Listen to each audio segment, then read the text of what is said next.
California has a new governor, Gavin Newsom. Gavin Newsom has an ambitious, certainly ambitious sounding plan for paid family leave. Now, I happen to know that Governor Newsom has been talking about the first 6 months of life as being, as science tells us, a very important part of human development, both in relationships and cognition.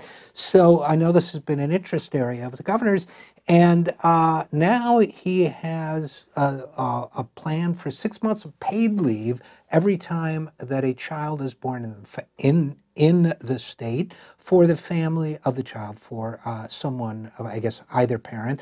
Now, there's been a lot of talk about the plan, discussion about it. I gather he's going to put together a task force to try to flesh out details. And I thought, who better to tell us more about it than Jenya Cassidy, who's been on the program before. Jenya is the director of the California Work and Family Coalition, which is a project of Next Generation, the organization called Next Generation. It's an alliance of working parents, caregivers, advocates, and union members organizing to expand and protect every Californian's right to put family first. So without further ado, Jenya Cassidy, thanks for coming back on the program.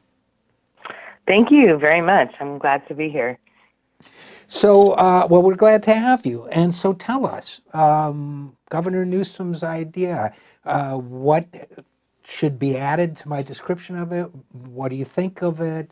Let's just start with how close did I get on, how accurate was I in describing it? Yeah, that's definitely what we've been hearing so far with what has come out of his office. It's a really huge, it's really a huge thing. It's a huge plan because this is a lot more than any other state has. It puts us a lot closer to other countries if we actually have 6 months for new parents taking leave. And I think one of the best things about it so far that I'm hearing is that there's definitely an acknowledgement from the governor's office that we want a plan that really works for everybody, not just top income workers.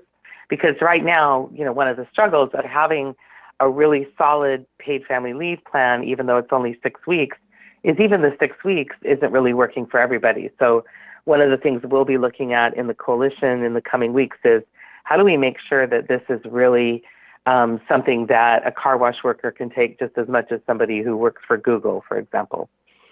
Yeah, I think that's a great point, and of course those are the families less likely to have help, and you know, outside help, hire it, and so on. So it's a great idea. Now the press coverage for it has been emphasizing the fact that, of course, it is an expensive idea, and if you look at the polling, there's a lot of support for paid family leave, as you just mentioned. Other countries, almost unanimously, other developed countries have much better programs than we do in this area. Mm-hmm. But the question of how to pay for it gets especially tricky when it's I would think, when it's just one state as opposed to the entire country, that people are going to come back and say, well, employers are going to move out of California, all of that stuff. So any thoughts on how the conversation about how to pay for it is going to go?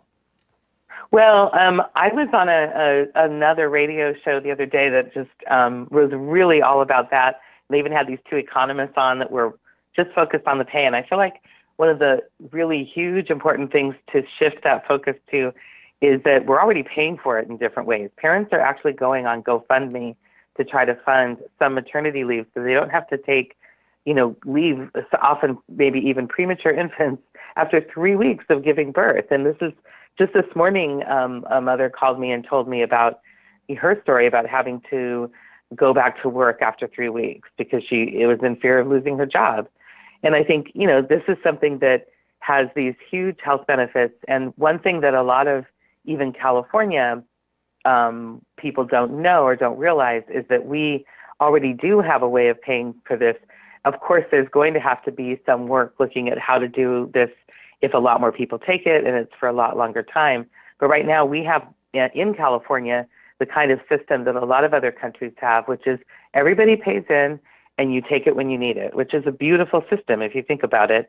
And it is a way of doing it. In terms of the nuts and bolts of that, I think it is good that there's going to be a task force, because that will probably help make sure that it isn't that it is done really equitably and inclusively, and in a way that doesn't just take too much money from workers and not spread it evenly.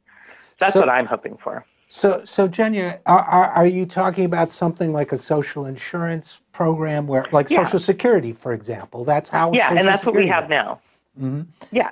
So you basically, under that plan, people would pay into a fund, and then or maybe all workers would pay into it the way they pay the payroll tax for Social Security, and then when they need to take this family leave, their pay replacement would be drawn from this fund? Yes, and that's what we have. We have an SDI fund, state disability insurance, which only 5 states around the country have something like this. So we're lucky in California. We've had it since 1946. It is a social insurance where it is completely, right now, worker funded. We pay in and we take it out when we need it, originally and ongoingly for our own health conditions. So right now, if you had a serious health condition in California, and it was something where maybe you weren't hurt on the job, but you are disabled from working temporarily, you could be on SDI up to 52 weeks. For paid family leave, which is also under SDI, it's only 6 weeks of partial pay for caregiving or parenting, bonding.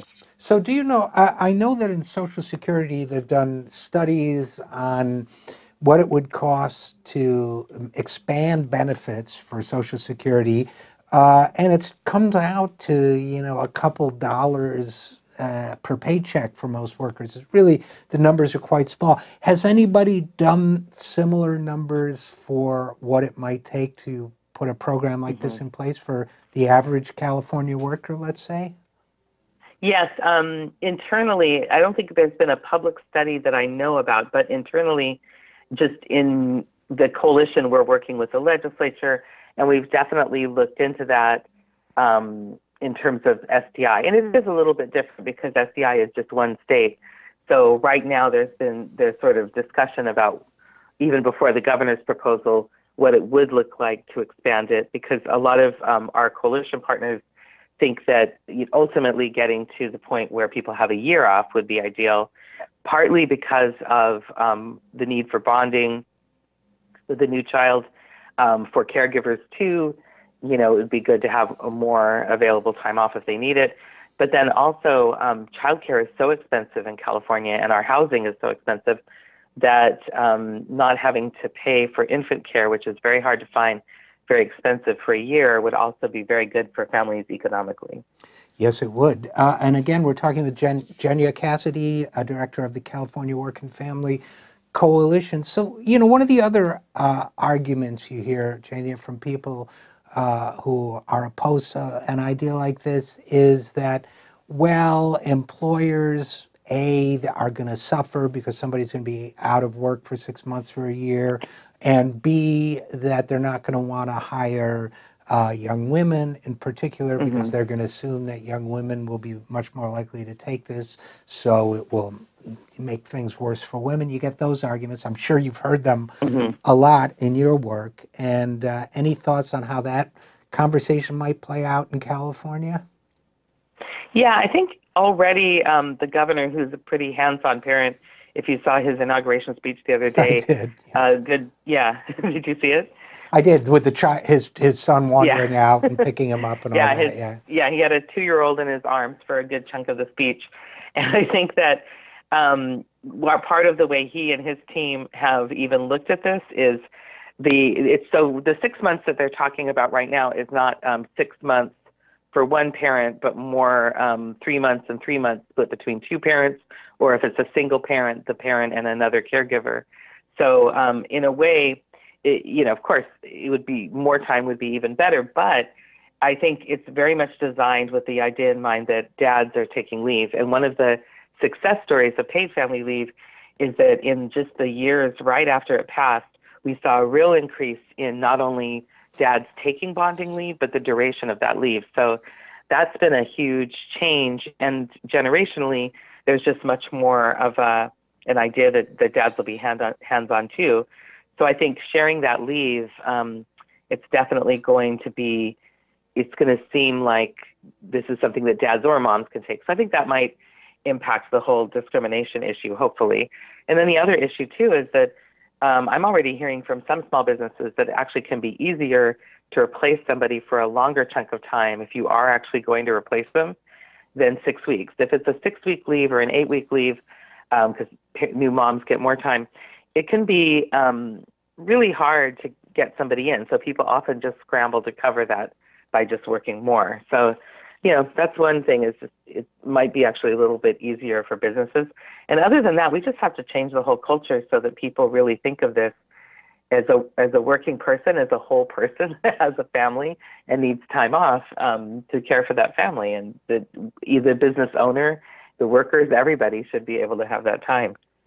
Yeah, you actually raise a great point there, Jenya, and I hadn't thought of it before we began this conversation, but there's a major cultural and social dimension to this conversation that I think gets overlooked, which is we're at least, I don't know, pick a number, 40 years into a culture shift that says all of our political debates have to be about the bottom line for employers or whomever, as opposed to the social dimension that says one of the reasons that we make public policy as a society, as a people, which is what the government is supposed to reflect, we do that because it reflects and strengthens the values that we believe in. So if we believe in strengthening families, if we believe in healthier children, if we believe in the bonds of family, then bottom line aside, doesn't a policy like this strengthen those values that we say we cherish, not just for the parent and the child who involved in the taking of leave, but to all the people you just mentioned around them, the boss, the coworker, the neighbor? Doesn't this basically strengthen the bonds of kinship in a way? Yeah, I mean, that's exactly it. So I feel like when we're talking about cost, we should think about the cost of not having something like this for our families, for our communities, for society. I mean, so we're part of a big network called Family Values at Work, and that is local grassroots coalitions like ours all across the country, 27 different state coalitions, and the whole focus is on the idea that we should be able to work and really care for ourselves and care for our families, literally fighting for the right to care for each other and to be healthy and have a full, well-rounded life.